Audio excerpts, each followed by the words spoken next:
আল্লাহ ফাকির দরবারে হাজার শুকরিয়া যে আল্লাহ তাআলা দীর্ঘ 1 বছর পরে পবিত্র ঈদ উল আজহা আমাদেরকে দান করলেন। আল্লাহ আমাদেরকে হায়াতে রেখে শারীরিক সুস্থতার সাথে ঈদগাহর ময়দানে এসে ঈদের নামাজ পড়ার নিয়তে উপস্থিত হওয়ার তৌফিক দান করেছেন। এই জন্য সকল আল্লাহর দরবারে শুকর গুজার করছি। আলহামদুলিল্লাহ, আলহামদুলিল্লাহ রব্বিল আলামিন।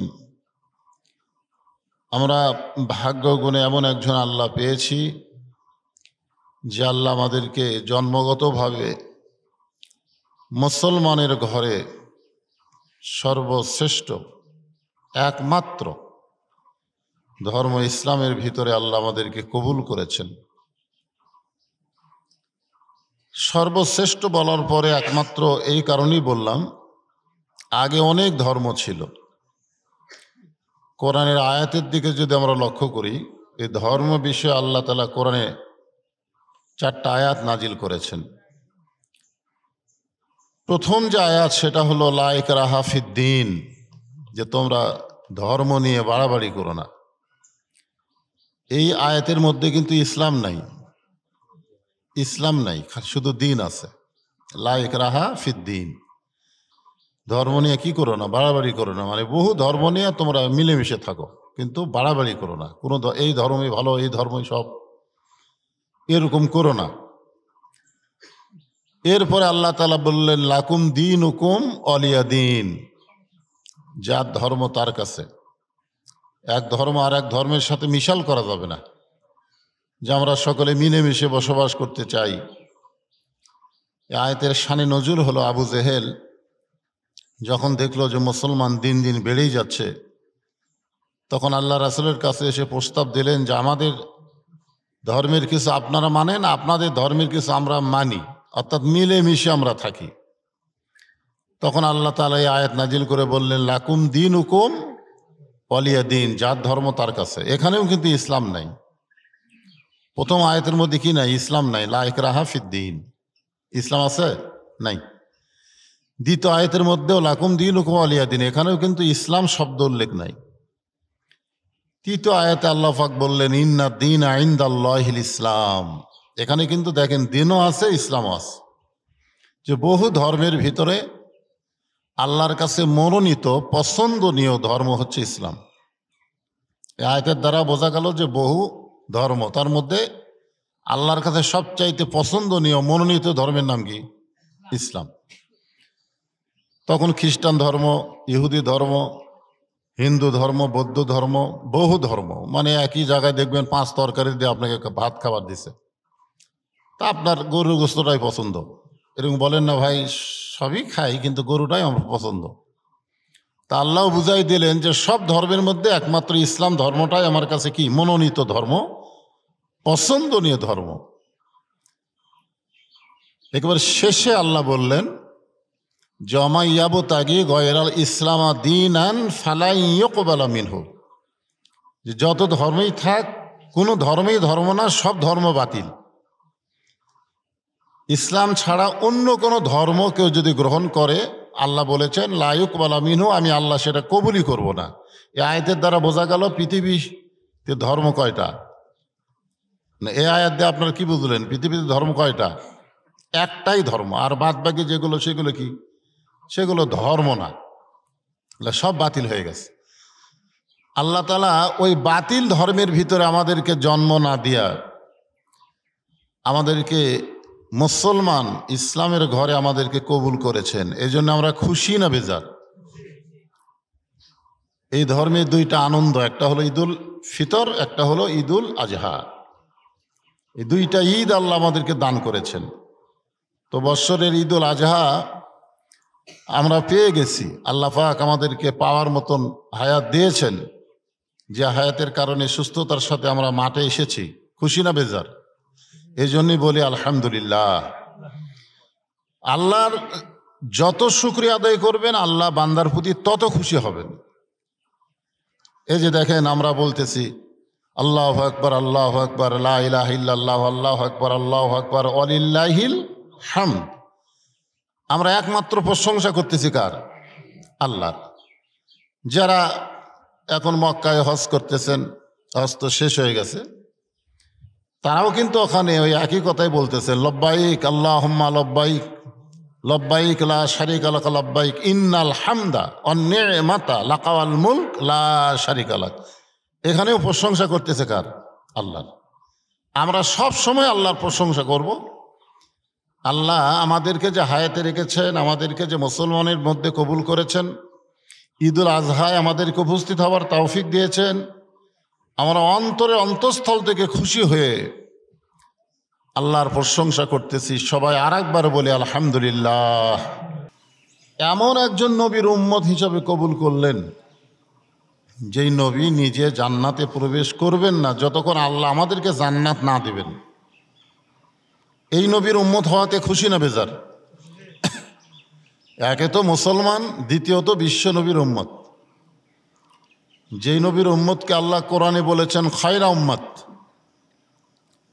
কুনতুম খায়রা উম্মত উখরিজাত লিন-নাস তা'মুরুনা বিল মা'রুফ ওয়া তানহাউনা আনিল মুনকার। তোমাদেরকে শ্রেষ্ঠ উম্মত করে বাছাই করা হয়েছে, মানে বিশ্বনবীর উম্মত হওয়ার কারণে আমরা হলাম শ্রেষ্ঠ উম্মত। অন্য নবীদেরকে আল্লাহ যে দায়িত্ব দিয়েছিলেন, অন্যান্য নবীদেরকে যে আল্লাহ দায়িত্ব দিয়েছিলেন, বিশ্বনবীর উম্মতকে আল্লাহ একই দায়িত্ব দিয়েছেন। বলেন সুবহানাল্লাহ। এই জন্যে বিশেষ করে যারা আমরা আলেম হিসেবে দাবি করি, তাদের সম্পর্কে আল্লাহ রাসূল বলেছেন আল উলামা ওয়ারাসাতুল আম্বিয়া, যারা আলেম হবে তারা নবীদের ওয়ারিশ হবে। তো আমরা এখানে আল্লাহ পাক আমাদেরকে বলতেছেন তা'মুরুনা বিল মা'রুফ ওয়া তানহাউনা আনিল মুনকার। তোমরা যে শ্রেষ্ঠ উম্মত হলে তোমাদের দুইটা কাজ অবশ্যই করতে হবে। একটা হলো সৎ কাজের আদেশ করা লাগবে, আর একটা হলো অসৎ কাজে বাধা দেওয়া লাগবে। ঈদুল আজহা এটা একটা আনন্দের দিন। এই আনন্দের দিনে আমরা অতি আনন্দ করব না। অতি আনন্দ বোঝেন না? দেখবেন কুরবানির পরেই আমাদের কিছু ছেলেরা সমাজের মধ্যে এমন কিছু আনন্দ করে যেটা ইসলাম সমর্থন করে না। তা আমরা যদি শ্রেষ্ঠ উম্মত হই, ইসলাম যেগুলো আনন্দ সমর্থন করে না সেইগুলোকে আমাদেরকে কি করা লাগবে? এখানে আল্লাহ কি বলতেছেন? তা'মুরুনা বিল মা'রুফ ওয়া তানহাউনা আনিল মুনকার, যে তোমরা এই আনন্দ করো। আল্লাহ রাসূল বলেছেন তোমরা এই আনন্দ করো। এই আনন্দ করা যাবে না। এই আনন্দ করতে গেলে আমাদেরকে বাধা দেওয়া লাগবে, সম্মিলিতভাবে বাধা দেওয়া লাগবে। আমরা অনেক সময় আমাদের ছোটো ছোটো বাচ্চারা আনন্দ করে, আমরা কিছুই বলি না, মনে করে ছোটো ছোটো অবস্থায় তো বড় হলে ঠিক হবে। তো আমরা হলাম শ্রেষ্ঠ উম্মত, শ্রেষ্ঠ নবীর উম্মত। এই জন্য আল্লাহর দরবারে শুকর আদায় করছি। সকলে বলে আলহামদুলিল্লাহ।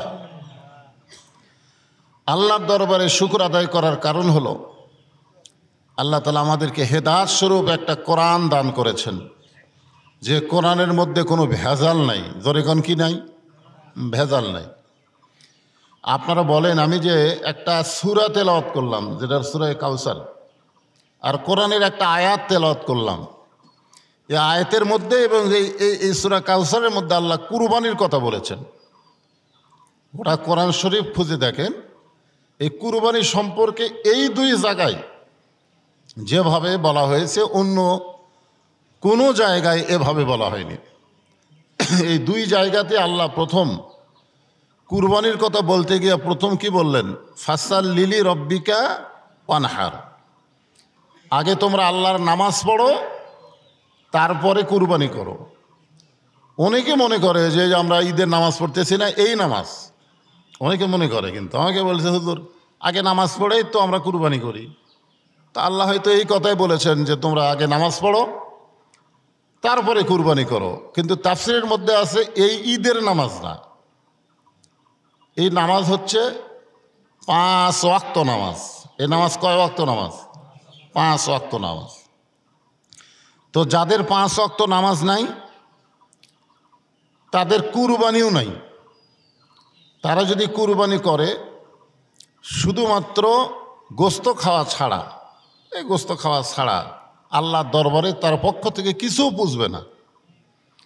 আল্লাহ বলে যে তোমাদের তো গোস্ত, চর্বি, হাড্ডি এগুলো তো দরকার নাই, আমার দরকার হলো তোমাদের একটা সংশোধিত অন্তর, পরিশুদ্ধ অন্তর। এই অন্তর নিয়ে আমরা কুরবানি করি।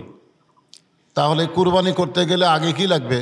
আমরা ফজরের নামাজ পড়ছি কিনা, যেখানে এখানে যারা আসতেছি, আমরা যদি ফজরের নামাজ না পড়ি, আর ঈদের নামাজ, আমি এর আগে অনেক আগে বলেছি যে ফজরের নামাজ বাদ দিয়ে যারা ঈদের নামাজ পড়ে, লুঙ্গি খুলিয়া তারা যেন মাথার পাগড়ি পরে, বুঝলেন?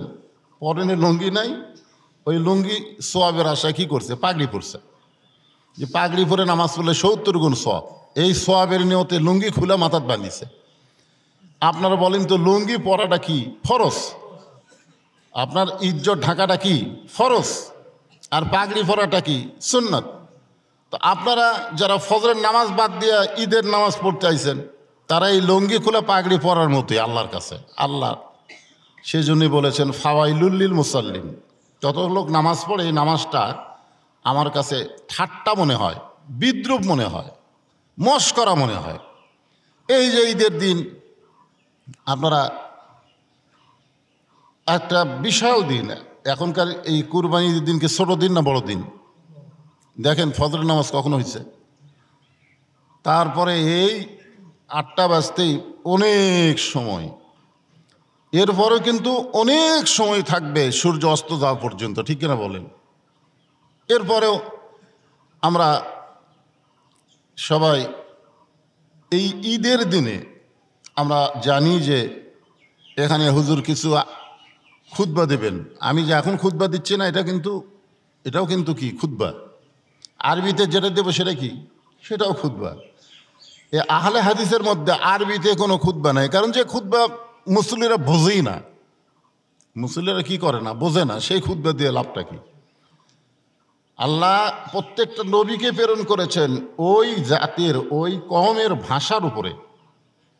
যতগুলো নবী দুনিয়াতে এসেছেন, যে জায়গায় এসেছেন সে কওমের ভাষার উপরে আল্লাহ নবীদেরকে প্রেরণ করেছেন, যে ওই ভাষা দিয়েই তারা তাদেরকে দাওয়াত দিবে। আমাদের নবীকে আল্লাহ আরব দেশে পাঠাইছেন আরবি ভাষা দিয়ে। এখন সে আরবি খুতবা আমি যখন দিব, খুতবার মধ্যে কিন্তু এইগুলা কথাই আছে, কিন্তু আপনারা তো বুঝতে পারবেন না। তো তাহলে সেই আরবি খুতবায় আমি বাংলাতে কি করতেছি? ওয়াজ করতেছি, আমরা বলি ওয়াজ করা। তো এইটা শোনার জন্য তো আপনাদের ওই আগে ভাগেই মাঠে আসা দরকার, কিন্তু আমরা সময়ের গুরুত্ব দেই না। এই জন্য আল্লাহ তাআলা সময়ের কসম করেছেন সূরা আসরে, ওয়াল আসর ইন্নাল ইনসানা লাফি খুসর। আমি আল্লাহ সময়ের শপথ করে বলতেছি, নিশ্চয়ই প্রত্যেকটা মানুষ ক্ষতির ভিতরে, কারণ মানুষ সময়ের দাম দেবে না।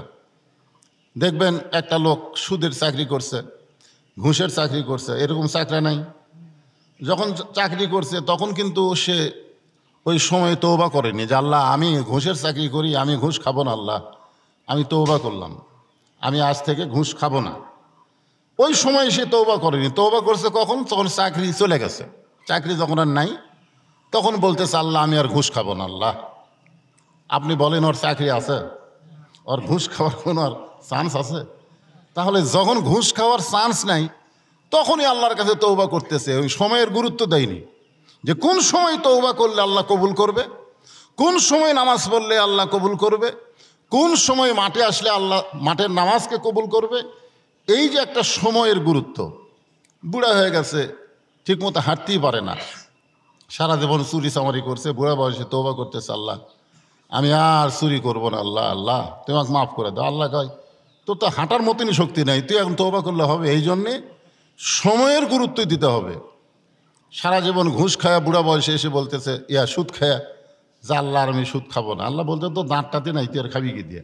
তো ব্যাপারটা হলো আমাদেরকে সময়ের গুরুত্ব দেওয়া লাগবে। এই যে আপনারা মাঠে আসেন বছর অন্তর, আমি জানি যে ঈদুল ফিতর এটা হলো সকলের জন্য একটা আনন্দ, সবার জন্যে, ধনী গরিব সবাই কিন্তু ঈদুল ফিতরে একটা আনন্দ পায়, পায় কি পায় না? কিন্তু ঈদুল আজহা এটা কিন্তু সকলে আনন্দ সমানভাবে পায় না।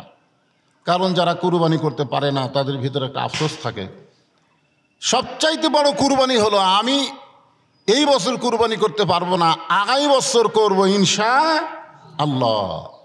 এইরকম একটা নিজের মধ্যে সংকল্প তৈরি করার নামই তো কুরবানি। কুরবানি মানে কি?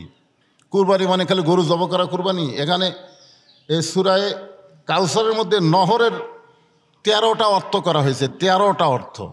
অনহার মানে গরু কুরবানি, অনহার মানে নিজের ভিতরের সমস্ত পশুত্বকে কুরবানি করা, অনহার শব্দের অর্থ রক্ত প্রবাহিত করা, বাতিলের বিরুদ্ধে হকের পক্ষে লড়াই করে নিজের জীবনের রক্ত দেওয়া। যেরকম হোসেন রাদিয়াল্লাহকে যখন নবীর কাছে নিয়ে যাওয়া হলো, জিয়া রাসূলুল্লাহ আপনাকে আল্লাহর একটা নাতি দান করেছে, আপনি দোয়া করে দেন, আপনি দোয়া করেন। তখন আল্লাহ রাসূল ওই হোসেন রাদিয়াল্লাহকে হাতের উপরে নিয়ে দোয়া করলো, আল্লাহ এই গোস্তের টুকরাকে তুমি কুরবানি হিসাবে কবুল করে নাও। সাহাবীরা জিজ্ঞেস করলেন, ইয়া রাসূলুল্লাহ আপনি দোয়া করবেন কিন্তু আপনি কুরবানি হিসাবে দোয়া করলেন। আল্লাহ রাসূল বললেন, তোমরা তখন থাকবে না, আমি হয়তো তখন থাকবো না। ওই সময় আমার এই হোসাইন বাতিলের বিরুদ্ধে হকের পক্ষে আল্লাহর জন্য, আল্লাহ রাসূলের জন্য, ইসলামের জন্য নিজের জীবনকে কুরবানি করে দেবে। তাহলে এখানে কুরবানি মানে খালি গরু কুরবানি না। আপনারা যারা কুরবানি গরু করতে পারতেছেন না, নিয়ত করেন, নিয়ত করেন। কোনো গরিব মানুষ নিয়ত করার সাথে সাথেই যে আল্লাহ আমাকে, আমার যদি সম্পদ থাকতো, অর্থ থাকতো, তাহলে আমিও কুরবানি দিতাম। আল্লাহ হয়তো কুরবানি দেওয়া লাগবে না, নিয়তের সাথে সাথেই তোর কুরবানি কবুল হয়ে গেছে। জোরে কর সুবহানাল্লাহ। আর আমরা যারা সামর্থ্যবান কুরবানি দিচ্ছি, আমাদের কুরবানি দেওয়ার পরে ফেরেশতাদেরকে আল্লাহ বলবে কি রেজাল্ট, আর রেজাল্ট কি? আল্লাহ কিন্তু সব দেখছে।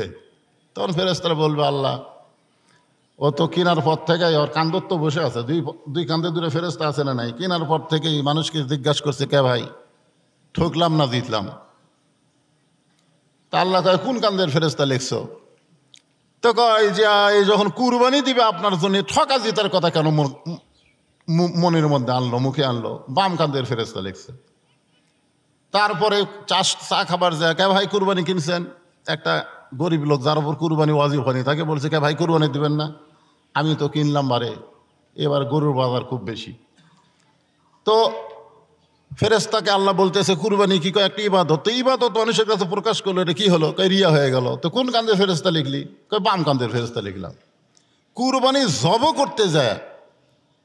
করতে যায় আপনার কিভাবে জব করলো, কার নামে জব করলো, নিয়ত কি, সব কিছুর খবর আল্লাহ জানে। এত কিছু দেখার পরে যারা কুরবানি দিচ্ছে, আল্লাহ ফেরেশতাদের বললো, এই ব্যক্তির কি করা যায়? ফেরেশতারা বললো, আমরা যা দেখলাম তাতে তো এটা আপনার জন্য কুরবানি হচ্ছে না। আল্লাহ বলে, ঠিক আছে, এটা কুরবানি হিসাবে কবুল করা হলো না। তাহলে যাদের সামর্থ্য আছে তাদের কুরবানি কবুল হবে কি হবে না তার কোনো গ্যারান্টি। আর যারা গরিব মানুষ খালি নিয়ত করার সাথে সাথেই তার আমল নামা একটা কুরবানি হয়ে গেল। বলেন সুবহানাল্লাহ। আল্লাহ সবসময় গরিবের পক্ষে। আল্লাহ কিন্তু সবসময় কি? গরিবের পক্ষে। আল্লাহ রাসূলও গরিবের পক্ষে। রাসূল বলেছেন হাসরের ময়দানে, আল্লাহ আমাকে গরিবের সঙ্গে আপনি উঠাবেন, গরিবের কাছে আমাকে তুলবেন। তো যারা কুরবানি করতে পারতেছেন না, আপনারা মন খারাপ করবেন না, আজকে আনন্দ ঠিক মতো করবেন, ভিতরে একটা আকাঙ্ক্ষা তৈরি করবেন। তো এখানে দ্বিতীয় যে আয়াত, সে আয়াতের তাফসীর আসতেছি। আমি সূরা কাউসারের কথা বলতেছি। এই সূরার শানে নজুল হলো, আল্লাহ তাআলা আমাদের নবীকে সর্বসাকুল্যে 8টা সন্তান দিয়েছিলেন। তার মধ্যে 4টা হলো ছেলে, 4টা হলো মেয়ে। 4টা ছেলেকে আল্লাহ অল্প সময়ের মধ্যে দুনিয়া থেকে নিয়ে নিলেন, কিন্তু মেয়ে 4টাকে আল্লাহ তাআলা দীর্ঘ হায়াত দিলেন। কাফেরেরা বলা বলি করলো, নবী দুনিয়া থেকে চলে যাওয়ার পরেই নবী নিফাত হয়ে যাবে, নবীর নাম নেওয়ার মতন কেউ থাকবে না। মানুষের একটা ধারণা যে ছেলে না থাকলে বংশ থাকে না। তা আল্লাহ রাসূলের যে কটা ছেলে ছিল, সে কটা তো অল্প সময়ের মধ্যে দুনিয়া থেকে চলে গেল। এই চলে যাওয়ার পিছনে কারণ হলো 2টা। 1 নম্বর কারণ হলো, প্রত্যেকটা বড় নবীর সন্তানকে আল্লাহ তাআলা নবী হিসাবে স্বীকৃতি দিয়েছেন। আদম আলাইহিস সালামের সন্তান ইদ্রিস আলাইহিস সালাম নবী, ইব্রাহিম আলাইহিস সালামের সন্তান ইসমাইল আলাইহিস সালাম, ঈসা আলাইহিস সালাম নবী। এইরকম বড় বড় নবীদের সন্তানকে আল্লাহ নবী হিসাবে ঘোষণা করেছেন। কিন্তু আমাদের নবী হলেন শ্রেষ্ঠ নবী, তার আবার ছেলে যদি বড় হয় তাহলে তো নবী হিসাবে ঘোষণা করা লাগে। কিন্তু আমাদের নবীর পরে আর কোনো নবী আছে? এটা হলো 1 নম্বর কারণ। আর 2 নম্বর কারণ হলো মানুষ কিন্তু শাখার থেকে এই মানে মূল থেকে শাখাকে পছন্দ বেশি করে আমাদের বাংলাদেশে। তো হয়তো নবী দুনিয়া থেকে চলে গেল, নবীর ছেলে বড়, তখন নবী জাদা হিসাবে, নবী জাদা যেরকম পীর জাদা, পীরের বেটা পীর, এই হিসাবে হয়তো মানুষ নবীর সন্তানকে নবীর চাইতেও বেশি মূল্যায়ন করা শুরু করতো, যার কারণে আল্লাহ তাআলা শ্রেষ্ঠ নবীর, শেষ নবীর সন্তানকে দুনিয়াতে রাখেন নাই, ছেলে সন্তানকে। তো কাফেররা যখন বলা বলি করলো যে নবী শেষ হয়ে গেল, নবী যাওয়া মাত্র তার কিছু আর থাকলো না, আল্লাহ রাসূল মনের ভিতরে একটু কষ্ট, এমন সময় আল্লাহ তাআলা এই সূরা কাউসার নাজিল করলেন যে আপনাকে এমন একটা নিয়ামত আমি দান করব যার নাম হলো কাউসার। যার নাম কি? কাউসার। আল্লাহ রাসূল বললেন, আল্লাহ এই কাউসারের ফজিলত কি? আল্লাহ পাক বললেন, এটা এমন একটা পেয়ালা আপনার কাছে থাকবে, এই পেয়ালার পানি কেউ যদি একবার পান করে, এ পান করার পরে সে যদি জাহান্নামেও যায়, আল্লাহ জাহান্নামকেও জান্নাত বানায়া দিবে। মানে হাউজে কাউসারের এই যে পানি, এই পানিটার এত পাওয়ার যে পানি কেউ পান করে যদি জাহান্নামেও যায়, আল্লাহ জাহান্নামকে জান্নাত বানায় দিবে। এই কথার দ্বারা বোঝানো হলো যে এই পানি যারা পান করবে তারা কোনো দিনও জাহান্নামে যাবে না। যদি যায়, মানে আমাদের মধ্যে একটা সন্দেহ আছে, আমরা মুসলমান হওয়ার পরেও কিন্তু সন্দেহ করি যদি জান্নাত না পাই, যদি জান্নাত না পাই। আপনারা বলেন তো মুসলমানের জন্য যদি শব্দ বলা যাবে? কারণ মুসলমানের জন্যে আল্লাহ জান্নাত তৈরি করছে, মুসলমানের জন্যে আল্লাহ বলেছেন ফাদখুলি ফি ইবাদি ওয়াদখুলি জান্নাতি। আমার যারা আবেদ হবে, আমার যারা ইবাদতকারী হবে, আমি আল্লাহ তাদের জন্যই তো জান্নাত তৈরি করছি। তো এখন মুসলমানেরাই তো জান্নাতের ওয়ারিশ, তারপরেও আমাদের ভিতরে একটা সন্দেহ থাকে যদি না পাই। তো এই জন্যে এখানে বলা হয়েছে হাউজে কাউসারের পানি পান করে কেউ যদি জাহান্নামেও যায়, তাহলে জাহান্নামকে আল্লাহ জান্নাত বানিয়ে দিবে। এই হাউজে কাউসার থাকবে কার হাতে? আল্লাহর নবীর হাতে।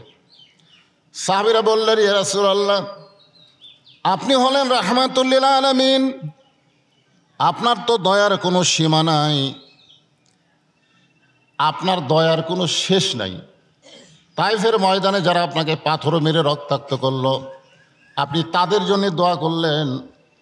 জায়েদ বললেন, এ রাসূলুল্লাহ, যারা পাথর মেরে আপনার দেহে রক্ত ঝরালো তাদের জন্য কি আপনি ধ্বংসের দোয়া করেন? আল্লাহ রাসূল বললেন, যারা আমাকে পাথর মেরে রক্তাক্ত করে দিল, আমি আল্লাহ তাদের জান্নাত পাওয়ার জন্য দোয়া করতেছি।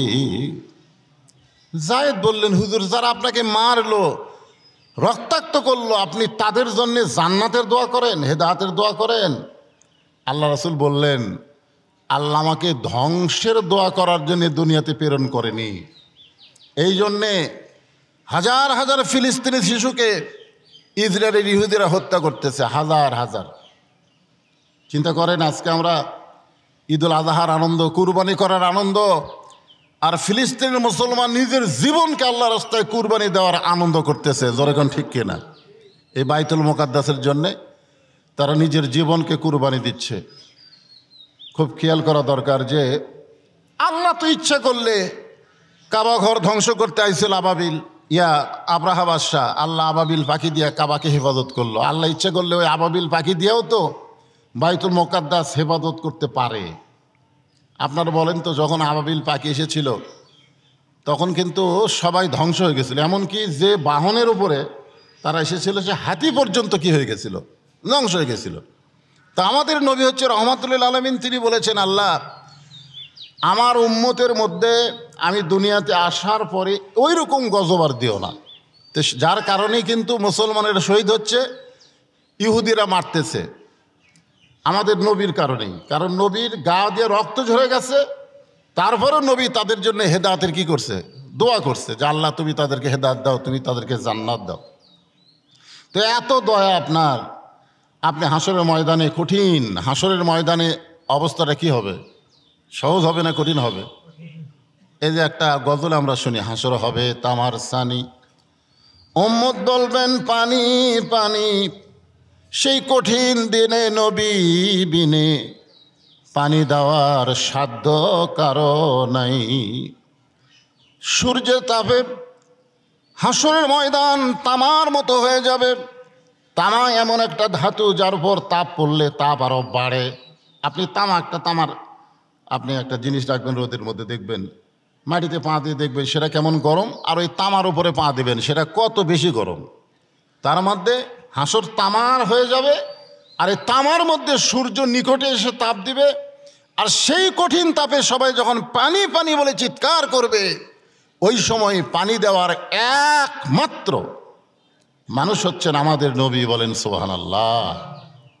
তো সাহাবেরা বললেন, হুজুর সবাই কান্দা কেটে সে যদি আপনার কাছে পানি চায়, আপনি যারা পাথর মারে তাদের জন্য আপনি দোয়া করেন, তাহলে হাসরের ময়দানে কাফেরেরা, ইহুদিরা, হিন্দুরা, খ্রিস্টানেরা সবাই পানি পানি করে আপনার কাছে আসলে আপনি তো সবাইকেই পানি দেবেন, কারণ আমরা তো আর দয়ার কি নাই, সীমা নাই, শেষ নাই।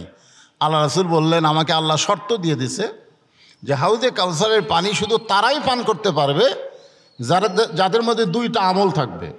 একটা আমল হচ্ছে নামাজ, আর একটা আমল হলো কুরবানি। 1 নম্বর আমল কি? নামাজ। মানে নামাজ যার নাই তার কিন্তু কোনো কিছুই নাই। আপনি কুরবানি নাই, রোজা নাই, হজ নাই, জাকাত নাই, কোনো কিছুই নাই। যার নামাজ নাই, লা সালাতা লা দীনা, যার নামাজ নাই তার কোনো ধর্মই নাই। লা সালাতা লা ইমানা, যার নামাজ নাই তার কোনো ইমানই নাই। বাইনাল আবদি অল কুফরি তর্ক সালাত, বান্দার কাফের মধ্যে পৃথক করার জিনিসটার নামই হলো নামাজ। যারা নামাজ পড়ে তারা হবে আল্লাহর বান্দা, আর যারা নামাজ পড়বে না তারা হলো কাফের। তাহলে আগে নামাজ, তারপরে কি? কুরবানি। এখন যারা দরিদ্র, যাদের উপরে কুরবানি ওয়াজিব হয়নি, কুরবানি যাদের উপর ওয়াজিব হয়নি, আপনারা বলেন তো কুরবানি কার উপর ওয়াজিব হয়নি? আমরা বলি যাদের নেশাব পরিমাণ মাল নাই, নেশাব পরিমাণ মাল নাই, ওই কুরবানি মাস আর আগেই জমি কেনে, কুরবানি মাস আসার আগে কিনে জমি কিনে, 10 লাখ টাকার জমি কিনেছে, 1 লাখ টাকা লোন করছে কুরবানি মাস আসার আগেই। প্রত্যেক বছরই কুরবানি দিবে না, কারণ জানে যে 7 ভাগে কুরবানি যা গোস্ত পাই, এই সামাজিক গোস্ত তার চেয়ে বেশি পাই, তো দিব না। অনেক লোক কিন্তু এরকম আছে না নাই? আমার গ্রামে আছে, ও প্রত্যেক বছরই জমি কেনে, জায়গা কেনে, এ কেনে সে কেনে, কিন্তু কুরবানির সময় বলে ভাই আমি তো অহয় হয়ে গেছি, মানে ইচ্ছা করে অহয় হয়েছি। তো এখন এখানে নেশাব পরিমাণ মানে বোঝা গেল, বলা হয়েছে যে এই যে 3 দিন আমরা কুরবানি করতে পারবো, কয় দিন? এই 3 দিন যার কাছে 60,000 পরিমাণ টাকা থাকে, 60,000 টাকা পরিমাণ ধান আছে, 60,000 টাকা পরিমাণ চাউল আছে, এই যার থাকবে তার উপরে কুরবানি ওয়াজিব হয়ে যাবে। ওই জাকাতের নিসাব এখানে নিয়ে আসলে হবে না। জাকাত হচ্ছে গোটা বছরের হিসাব, আর কুরবানি হচ্ছে 3 দিনের হিসাব। 3 দিন, মাত্র কয় দিন? 3 দিন।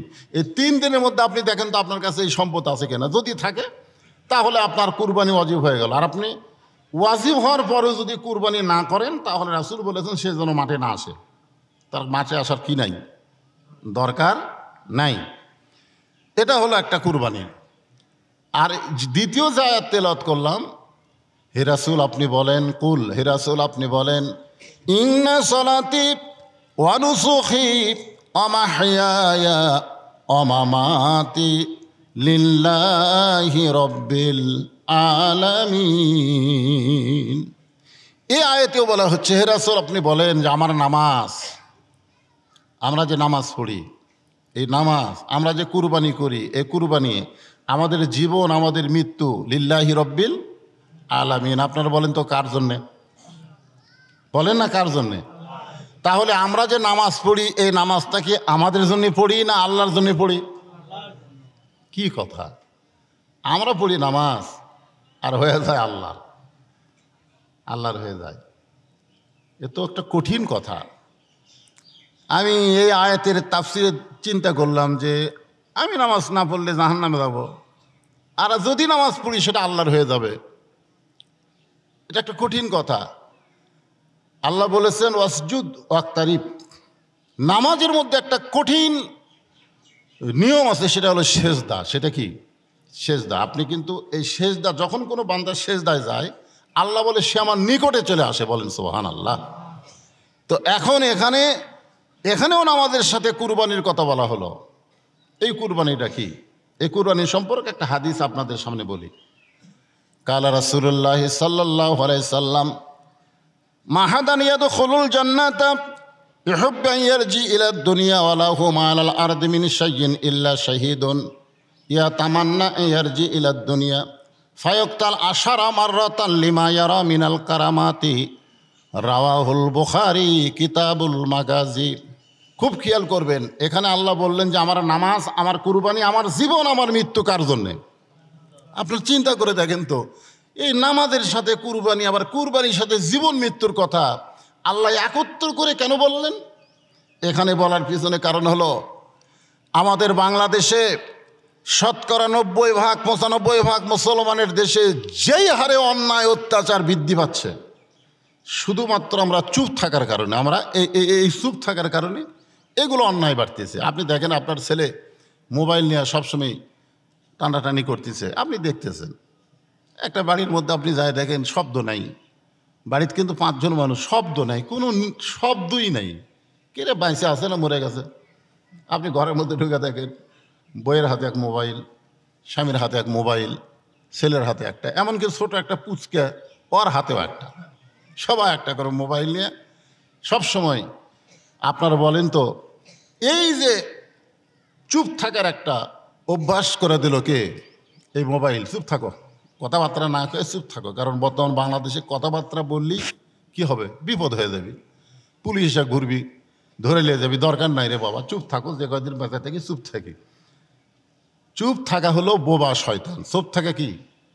বোবা শয়তান। আপনি বলেন, এই যে আপনার ছেলেমেয়েরা এই যে অন্যায় করতেছে, এখানে আপনার জবান খোলা দরকার আছে না নাই? যেরকম আছে না নাই?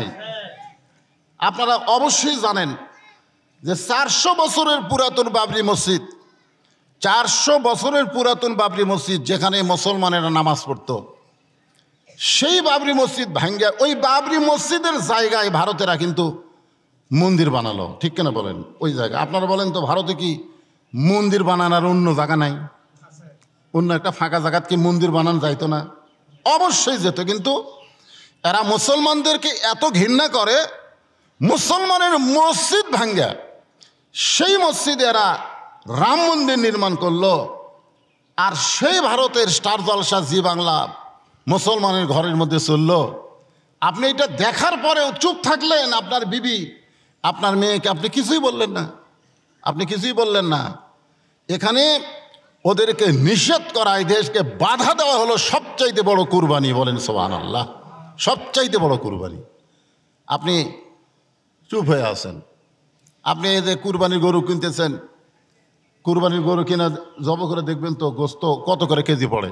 একটা হিসাব তো করাই লাগবে, 3 ভাগ করা। এটা কিন্তু কতগুলো এখনও যে যারা কুরবানি দিবার পারে না, এরকম কিছু মৌলানা বার আছে, যারা যে মৌলানারা কুরবানি দিবার পারে না, কুরবানি দেওয়ার মতন সমর্থ নেই, ওরা ফতুয়া মারতেছে ইচ্ছা করলে সব গোস্ত আপনি খাবার পারেন, যদি আপনি ইচ্ছা করেন।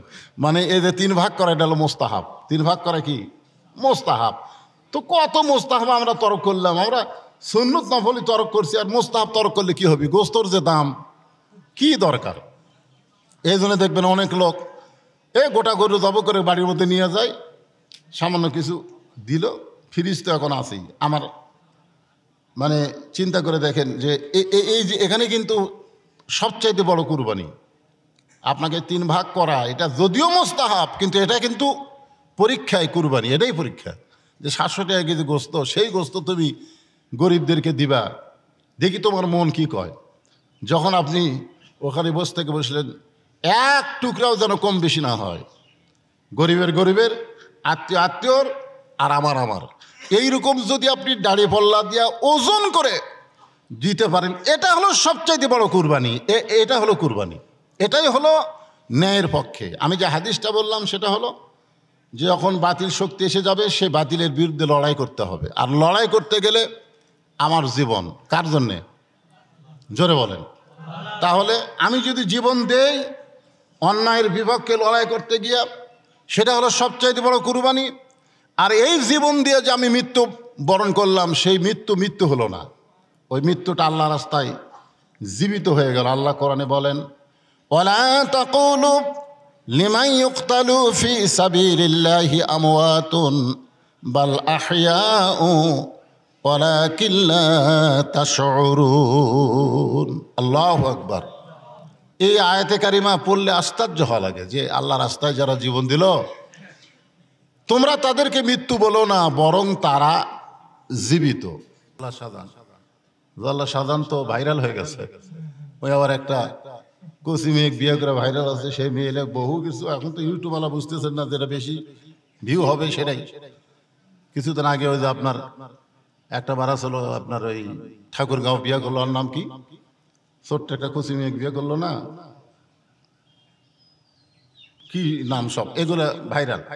এই জল্লাদ সাজানের কিন্তু একটা ভিডিও আছে, গোপন ভিডিও, যে আপনি যাদেরকে ফাঁসি দিলেন, অসংখ্যকে ফাঁসি দিছে, ওই কিন্তু বহু ফাঁসি দিছে। ওর কামই হলো ফাঁসির আসামিকে ফাঁসি দেওয়া। তো ওই জল্লাদ শাহজাহান একটা ফাঁসির গল্প করতে গিয়ে বলেছেন, আমি একজনকে ফাঁসি দেওয়ার পূর্ব মুহূর্তেও দেখেছি তার মুখে হাসি। তার মুখে কি হাসি? জিজ্ঞাসা করা হলো, আপনি এখনই লটকে যাবেন, দুনিয়া থেকে বিদায় নেবেন, আপনার ফাঁসি কার্যকর হচ্ছে, এরপরেও আপনার মুখে হাসি? তখন সে বলতেছে, তোমরা বলতেছো ফাঁসি, আর আমি বলতেছি আমি আল্লাহ রাস্তায় জীবিত অবস্থায় চলে যাচ্ছি। এটা ব্যাখ্যা করে বলার দরকার নাই। এরকম কিছু আল্লাহর পথে আল্লাহর বান্দারা জীবন দিয়েছে আমাদের বাংলাদেশে, জোরে কোন ঠিক কিনা? এটাই হলো সবচাইতে বড় কুরবানি। এগুলো গরু কুরবানি, খাসি কুরবানি, এগুলো কুরবানি, কিন্তু বড় কুরবানি না। এই যে ফাসাল্লি রাব্বিকা ওয়ানহার, এখানে কুরবানির কথা বলা হয়েছে। ইন্না সলাতি ওয়া নুসুকি, এই নুসুকি শব্দের অর্থ দিয়া আপনার জীবন বাতিলের বিরুদ্ধে কুরবানি করার মানসিকতা নিতে হবে। আল্লাহ রাসূল বলেন, মান সারাল্লাহু তাআলা আশ-শাহাদাতা বিসিদকিন বাল্লাগাহুল্লাহু মানাজিলাশ শুহাদাই ওয়া ইম্মাতা আলা ফিরাশিহি, রাওয়াহুল বুখারী কিতাবুল মাগাজি। নিয়ত করেন যে আল্লাহর বাংলাদেশে, যে বাংলাদেশে শতকরা 90 জন মানুষ মুসলমান, মুয়াজ্জিন আজান দিলে মসজিদে মুসল্লি হয় না, মসজিদে মুসল্লি হয় না, ঈদের দিনে আজান নাই, মানুষ মরে গেলে আজান নাই, অথচ এই দুই নামাজে মুসল্লি বেশি হয়। আর যে নামাজগুলোতে আজান হয় সে নামাজগুলোতে মুসল্লি কম হয়। নিয়ত করবো, আল্লাহ 90% মুসলমানের দেশে তোমার কোরআনের আইন যেন চালু হয়, নামাজ যেন বাধ্যতামূলক করা হয়। আমি সে নামাজ বাধ্যতামূলক কোরআন আইন পাশের দল করবো আল্লাহ। এই দল করতে গিয়ে দুনিয়া থেকে যদি আমার জীবন কুরবানি হয় তাহলে আমি শহীদ হয়ে যাব। আর যদি আমি কুরবানি না হই, আল্লাহ বলেছেন শহীদ হয়ে না, শহীদ হওয়া লাগবে না, হাসরের ময়দানে তোমাকে শহীদদের কাতারে দাঁড় করানো হবে। জোরে করে সুবহানাল্লাহ। তো এখন আপনারা কি, আচ্ছা, যারা আসতেছেন পিছনে কাপড় বিছিয়ে দেন। যারা আসতেছেন, আমার আলোচনা এভাবে চলবে। আর আপনারা কয়টায় নামাজ পড়বেন? 8টায়। অনেকেই মনের মধ্যে একটু দ্বিধাদ্বন্দ্ব, হয়তো চারিদিকে 7:30 হচ্ছে, আবার আমি আসার সময় দেখলাম যে কুরবানি জবাই হচ্ছে। আমি কোনোদিন দেখিনি, এই কত বছর হয়ে গেল আপনাদের মাঠে আসতে, কোনোদিন কুরবানি জবাই হওয়া দেখিনি। এ তো আজকে দেখলাম যে এরা কি করবে, এরা এত সকালে কুরবানি জবাই করে কি করবে? করুক, অসুবিধা নাই, ওটাও নিয়ম আছে, অসুবিধা নাই, নিয়ম আছে, সব নিয়মে আছে। তো অনেকের মনের মধ্যে এরকম হতে পারে যে চারিদিকে সব গরু জবাই হয়ে গেল রে, আর আমাকে তো দেরি হয়ে গেল। এই যে মনের মধ্যে এই ধৈর্য নেওয়া, এটাও একটা কুরবানি। কুরবানি শব্দের অর্থটা আপনার ভালো করে আগে দেখবেন। আমি যে হাদিসে তেলাওয়াত করলাম যে মান সারাল্লাহু তাআলা আশ-শাহাদাতা বিসিদকিন বাল্লাগাহুল্লাহু মানাজিলাশ শুহাদা ওয়া ইম্মাতা আলা ফিরাশিহি, রাওয়াহুল বুখারী কিতাবুল মাগাজি। কি বুঝলেন? যে আমি নামাজ পড়ি, আমার ছেলে নামাজ পড়ে না, আমি নামাজ পড়ি, আমার প্রতিবেশী নামাজ পড়ে না, আমাকে কি আল্লাহ জান্নাত দিবে? আপনি চিন্তা করেন তো, আপনি চিন্তা করে দেখেন যে আল্লাহকে আমাকে জান্নাত দিবে? আল্লাহ বলেছেন কু আনফুসাকুম ওয়া আহলিকুম নার, জাহান্নামের আগুন থেকে বাঁচতে গেলে তোমার আহাল পরিবার সবাইকে নিয়ে তোমার বাঁচতে হবে। তাহলে আমি একা একা ফজর নামাজ পড়তে গেলাম, আমার ছেলে ঘুম পাড়তেছে, আমার মেয়ে ঘুম পাড়তেছে, আমার পার্শ্ববর্তী প্রতিবেশী ঘুম পাড়তেছে, আমার বাড়িতে আগুন লাগলে কারা আসবে লিবাতে? আমি যখন কুরবানি করব কারা আমার গরু ধরবার আসবে?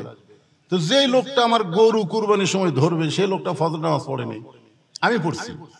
আমি কুরবানি দিচ্ছি, আমি ফজর পড়ছি, কিন্তু যে আমার গরু জব করে দিবে, আমার গরু ধরবে, আমার সহযোগিতা করবে, আমার প্রতিবেশী, ও যদি নামাজে না হয়, আল্লাহকে আপনাকে ছাড়বে?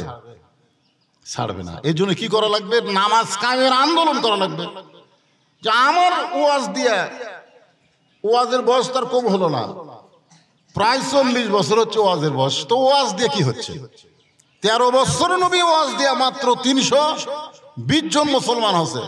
আর হিজরত করে যখন মদিনাত গেছে, 8ম হিজরিতে 10,000 সাহাবী নিয়ে মক্কা বিজয় হয়ে গেছে। বলেন সুবহানাল্লাহ। তার মানে কি? যে এই ওয়াজের ইসলাম, এই দাওয়াতের ইসলাম, এইটা বাদ দিয়া আন্দোলনের ইসলামকে আমাদের গ্রহণ করা লাগবে। জোরে কোন কথা ঠিক কিনা? আন্দোলন ইসলাম যেটা আল্লাহ রাসূল মদিনায় করেছেন, মদিনায় যেটা হয়েছে সেইটা চিন্তা করা লাগবে। যে আমাদের ওয়াজ দিয়ে নামাজ হবে না, নামাজ কায়েমের আন্দোলন করতে হবে।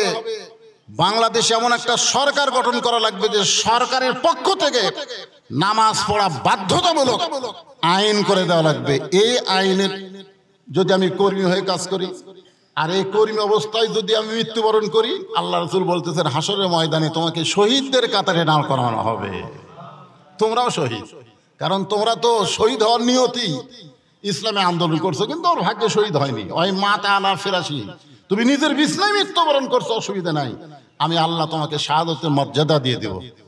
তো এখন খালি ঈদের নামাজ, এটা নামাজ না, এটা নামাজ না। ফজরের নামাজ হচ্ছে নামাজ। জোরে কোন কি? ফজরের নামাজ কি? নামাজ। তো ফজর নামাজ পড়লো না, মুনাফিক। আল্লাহ রাসূল বললেন 2 ওয়াক্ত নামাজ মসজিদে যদি না পড়ে, বাড়িতে পড়লেও যদি মসজিদে না পড়ে, সে মুনাফিক। একটা হলো এশার নামাজ, একটা হলো ফজর নামাজ। আল্লাহ রাসূল বলেছেন এশার নামাজ পড়ে ঘুমায় গেল, ফজরের নামাজ আবার আদায় করলো, সারা রাত ঘুমটা তার ইবাদতের মধ্যে আল্লাহ গণ্য করে নিল। এটাও কুরবানি, যে আল্লাহ এশার নামাজ পড়ছে, আমি ফজর নামাজ পড়বো ইনশাআল্লাহ। খালি গরু জব করো ইনশা, এটা কুরবানি না। কুরবানি শব্দের অর্থ বুঝতে হবে। কুরবানি মানে উৎসর্গ করা, কুরবানি শব্দের অর্থ হলো ত্যাগ করা, কুরবানি শব্দের অর্থ হলো সংকল্প করা, ইচ্ছা করা। বহু শব্দে কুরবানিকে ব্যাখ্যা করা হয়েছে। আমরা এখানে শুধু আজকের দিনে, যে আজকের দিনের কুরবানি হলো আমি ত্যাগ করব। ত্যাগ, ভোগের মধ্যে কোনো শান্তি নাই। ভোগের মধ্যে কোনো শান্তি আছে? কোনো শান্তি নাই। যারা কুরবানি করতে পারেনি, আপনি খেয়াল করবেন, এখানে বলা হয়েছে সামাজিক কোনো ভাগ না। আমি এর আগেও আপনাদের বলেছি 3 ভাগ। মিসকিনের ভাগ, মিসকিন। মিসকিন মিসকিন কারা? মিসকিন কারা? যারা কুরবানি দিতে পারবে না, কুরবানি দেওয়ার মতো সম্পদ যাদের নাই, তাদেরকে দিবেন। কুরবানি দিবার পারবে, কিন্তু ওই গাঁওয়ালি ভাগ পাওয়ার কারণেই কুরবানি দেয় না, ওগুলোকে আপনারা অ্যাভয়েড করবেন। ওকে উৎসাহ করা লাগবে, ওকে উৎসাহ, কুরবানি দেওয়ার জন্য একে উৎসাহ দেওয়া লাগবে। কি এক সমাজ, সামাজিক ভাগ। আমার এই শ্বশুরের গ্রামে দেখছি যে একই গ্রামে 2 সমাজ। এক সমাজের মধ্যে বিশাল সমাজ, কিন্তু কুরবানি হয় 2টা। আর একটা সমাজ মানে সাম, সে সামের মধ্যে সবাই কুরবানি দেয়, মানে ওই সামের মধ্যে গরিবই নাই। ওই সামের মধ্যে কি নাই? গরিবই নাই। আর একটা সাম আছে, ওই সামের মধ্যে সবই গরিব, 2 জন কুরবানি দেয়। এখন এই 2 জনের গোস্ত গোটা সাম গরিব ভাগে পায় না। আর এরা জব করে, ওরা আবার ভাগ করে নিয়ে আসে, বুঝছেন? এরা জব করে এক জায়গা থই, কার গরিব নাই, তো ওরা আবার সেই গোস্ত নিয়ে আসে, এক জায়গায় ঠিক করে আবার নিয়ে আসে। তাহলে ত্যাগ হলো? আপনারা কোন এটা ত্যাগ হলো? আপনার গ্রাম ছাড়াও বাহিরের কোনো ফকির আসতে পারে, বাহিরের কোনো গরিব আসতে পারে। অন্য এমনও গ্রাম আছে যেটা 3-4 বাড়ি নিয়ে, আপনাকে দেখেন রাস্তা রেলের ওই পারে, হয়তো দেখেন ওখানে কোনো সমাজ হয়নি, গ্রাম হয়নি, ওখানে হয়তো কুরবানি হয়নি, ওই এলাকার লোক আসতে পারে। তাহলে তাকে আপনি দিবেন না? মিসকিনের অংশ কি তাকে দিবেন না? আপনি সব দাওয়াত দিয়ে চলে আসলেন। কি এটা ইসলামের নিয়ম না। আপনি গোস্তটা সামাজিকভাবে আপনি খেয়াল করবেন, কারা কারা আপনার আশেপাশে গরিব আছে তাদেরকে দিবেন, দূর দারাজ থেকে যারা আসবে তাদেরকেও দিবেন।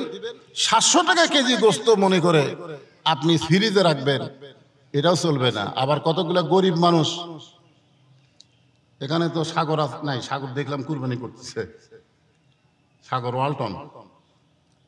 আমাদের এলাকার কয়েকজন গরিব মানুষ ফ্রিজ নিয়ে যাচ্ছে, তাই বললাম কেবারে তোরা কুরবানি দিবি? কেন আমরা তো জীবনে কুরবানি দেই না হুজুর। তো ফ্রিজ কুরবানির গোস্ত আমরা যা পাই হুজুর খাওয়া যায় না, মানে কুরবানির গোস্ত যা পাই তা খাওয়া যায় না, এই জন্য ফ্রিজ কিনতে যায়। আপনারা বলেন যে লোকটা ফ্রিজ কিনলো তার কুরবানি দেওয়া লাগবে না? শাইখ আহমদুল্লাহ বলেছে যে তোমার কাছে 15,000 টাকা যদি থাকে তুমি গরু না পারলেও একটা খাসি কুরবানি দাও, একটা খাসি গরু, তাও ত্যাগ স্বীকার করো, আল্লাহ রাস্তায় ত্যাগ স্বীকার করো। আমরা ছোটবেলায় এগুলো শুনছি, এখন যত দিন যাচ্ছে তত ইসলামকে আরো সুন্দরভাবে বুঝতে পারতেছি। তো একটা কুরবানির উপরে চড়ে পুলসিরাত পার হওয়া যায়। আমার ছোটবেলায় বক্তার ওয়াজ করছে যে সুন্দর সুটাম দেহে একটা কুরবানি কিনবা, পুলসিরাতের কিনারায় যখন যাবা তখন ওই পশু এসে তোমাকে তার পিঠত চড়বে, পার করে নিয়ে চলে যাবে। আমরা আপনি শোনেননি? তো এখন 7 জন মিলে কিনছে একটা গরু। কয়জন? এখন 7 জন এই গরুর উপর চর্বি কুটনি রাখাত কম, 7 জন মিলে চলা যাবে? 7 জন মিলে একটা গরু কিনছে। মনে কষ্ট নেন না, ভাগে কুরবানি দেওয়া যাবে কিন্তু কবুল হবে না।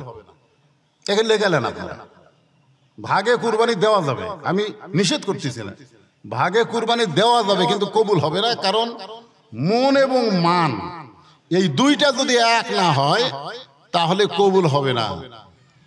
আপনারা দেখেন তো যে আপনারা যে 5 জন মিলে কুরবানি দিচ্ছে, 5 জনকে নামাজ পড়েন? 5 জনের মধ্যে একটা যদি বেনামাজি হয়, 4টা নামাজি আর একটা কি বেনামাজি, কবুল হবে? তাহলে আপনি তো শেষ করে দিলেন। তাহলে 3 ভাগের 1 ভাগ গরিব দিয়েই কি কবুলই হচ্ছে না খামাখা? আপনার বলেন যে 5 জন মিলে কুরবানি দিচ্ছেন, সবাই নামাজি, কিন্তু একজন সুদ খায়, গোপনে গোপনে সুদ খায়। আপনারা বলেন কুরবানি হবে? তো এই জন্যে ভাগা কুরবানি দেওয়া যাবে কিন্তু কবুলের ব্যাপারে কোনো গ্যারান্টি নাই। আমি এটা আমার জীবনের গল্প বলতেছি। আমরা 4 ভাই আর আব্বা মিলে কুরবানি দিতাম। তো ধাপের হাটে কুরবানি কিনবার যাচ্ছি, তো আমার ওই তালতলা ওখানে 5 কিলো ওখানে ওই দিক দিয়ে তো ধাপত যায় সব গরু নিয়ে। ওটা 2003 সালে। তো ওই গরুটা আমার খুব পছন্দ, আমার বাপের এখন আসেনি। তো গরু দেখে আমি বলছি এটা কত দাম? কয় 12,000। আমি বললাম 11,000 দেবো। তো হয়ে গেছে, আমি গরু কিনে বাঁধতে তুছি। আমার বাপ ভাই এসে বলতেছে এই গরু কিনে তুই ঠকছিস। আমরা সবাই হাটত যায় কিনবো আর তুই এখানে কিনলি। চিন্তা করে আমি একটা হুজুর আর আমার 3 ভাই আর বাপ বলতেছে গরু কিনে ঠকছিস, সাথে সাথে কুরবানি বাতিল, সাথে সাথে কি বাতিল? আমি সেই দিন কানে হাত দিয়ে তওবা করলাম, আল্লাহ গরু যদি দিবার না পারি একটা ছাগল দেব, কিন্তু এই দেখেন বাপ ভাই তাও বলতেছে ঠকছিস। চিন্তা করছেন? না সবাই নামাজি, আমার আব্বা নামাজি, হাজি মানুষ, ভাইরাও 3 ভাই নামাজ পড়ে, এমন নামাজ পড়ি, কিন্তু এই যে ঠকছিস কওয়া মাত্র শেষ। এই জন্য আপনারা ত্যাগ করবেন, ত্যাগের মতন ত্যাগ করবেন। আমার কথাটা খেয়াল করবেন। অন্যায়ের বিরুদ্ধে কোন আপোষ, অন্যায়ের বিরুদ্ধে কোন আপোষ, অন্যায় দেখলে চুপ থাকা বুবা শয়তান। অন্যায় দেখলে কথা বলাও হলো সবচাইতে বড় কুরবানি, সবচাইতে বড় কুরবানি। এই জন্য এই কুরবানিটা বুঝতে হবে। আল্লাহ তাআলা আমাদের আজকে ঈদুল আজহার এই কুরবানিটাকে যারা দিচ্ছি, আল্লাহ আমাদের সকলের কুরবানিকে কবুল করুক, সকলে বলে আমিন। আর যারা দিবার পারতেছেন না, আর যারা কুরবানি দিবার পারতেছেন না, আমি তাদেরকে বলবো আফসোস করেন না, আপনার নিয়ত করেন যে আল্লাহ সামনে থেকে আমি কুরবানি দেব। আমার এলাকার এক ভ্যান চালক বলে হুজুর আমাকে কুরবানি দেওয়ার মতন জীবনেও আল্লাহ সেই সম্পদ দেবে না। আমি তাকে বললাম আমার কাছে একটু 2 মিনিটের জন্য বসো। আচ্ছা তুমি সারাদিন ভ্যান চালে কামাই করো কত? তো কয় কোনোদিন 500 হয়, কোনোদিন 600 হয়। আচ্ছা 500-600-র মধ্যে তুমি খরচ করো কত? তো কয় হুজুর আমার ওই একটা চা খাওয়া আর পান খাওয়ার অভ্যাস আমার খুব বেশি। তো 2 কাপ দিয়েই 1 কাপ চা খাই আর একটা পান খাই। তাহলে 1 কাপ চা একটা পান কয় টাকা লাগে? তো 10 টাকা। তাহলে কয়বার খাও? তোকে তার তো হিসাব নাই, তা 10-12 বার হয়। তা 10-12 বার যদি হয় তুমি 4 বার খাও, 4 বার খাও আর 6 বারের টাকা বাঁচাও। ছয়বারের 60 টাকা বাঁচাও, দৈনিক 60 টাকা তুমি কুরবানির নিয়তে একটা বাক্সের মধ্যে থো। তুমি পান খাওয়া চা খাওয়া কমায় দাও, দিয়া তুমি একটা বাক্সের মধ্যে দৈনিক 60 টাকা করে থুয়ে দাও। তাহলে তোমার মাসে কত হবে, বছরে কত হবে? ইচ্ছা করলে তুমিও দিবার পারবে। জোরে এখন কথা ঠিক কিনা? ইচ্ছা করা লাগবে, এটাই তো ত্যাগ। এটাই ত্যাগ যে একজনের গোস্ত আমাকে দিবে, আমি খাবো, আবার বাচ্চারা, ছোট ছোট মাসুম বাচ্চারা মন কত কষ্ট পায় জানেন? আপনাকে এখানে আমি আইসি যে বছর, আমি এখানে যে বছর আসছি প্রথম, সে বছর কিন্তু আমি কুরবানি দিবার পারছিলাম না। আমি তখন কুরবানি দেওয়ার মতো সামর্থ্য আমার ছিল না।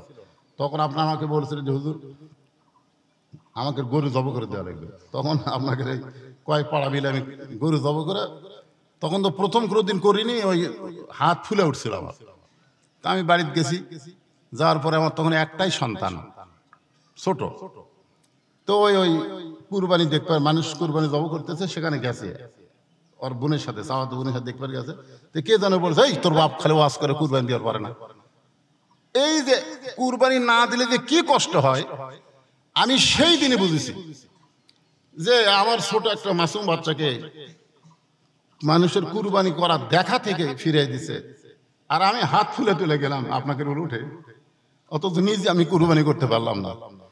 আমি ইচ্ছা করলাম, আল্লাহ আমার যা হোক কুরবানি আমি করবই, কুরবানি আমি করবই। ও ইচ্ছা করলাম তখন থেকে।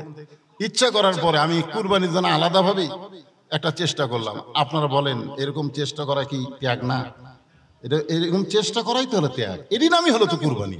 আপনারা সারা জীবন কুরবানি গোস্ত গরিব মিসকিন হয়ে খাবেন কেন? আপনি নিয়ত করেন আগামী বছর থেকে আপনি যেন নিজেই কুরবানি করতে পারেন। আল্লাহ তাআলা এই সুন্দর নিয়ত করার তৌফিক আমাদেরকে দান করুক। জোরে কোন আমিন। এখন সবাই কাতার সোজা হন, এখন নামাজ শুরু হবে।